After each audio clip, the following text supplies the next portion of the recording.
DCI amplifiers with network control and DSP have the ability to monitor speaker load impedance and report any faults detected.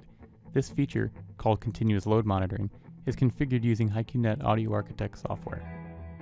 To enable continuous load monitoring, double-click on the virtual representation of the amp to open the default device panel. Next, double-click on the amp icon for the output channel you wish to configure to bring up the amplifier settings window. The controls for continuous load monitoring are located to the right side of this window. First, enter the nominal expected impedance of the load.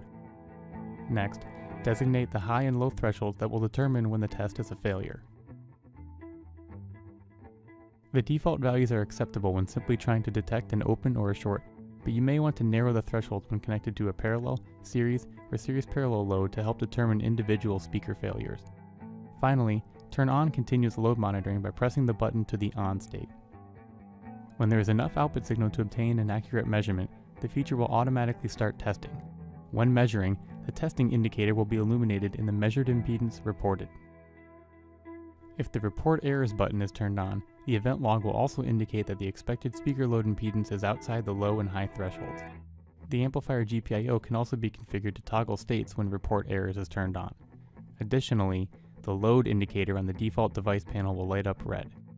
This feature is not designed to work during light background music and other low amplitude audio signals.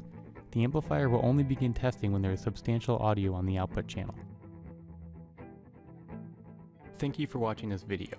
For questions, comments, or suggestions regarding this or any other video, please send them to the email address shown below. For technical assistance, please call the technical support department or email them at the options shown below.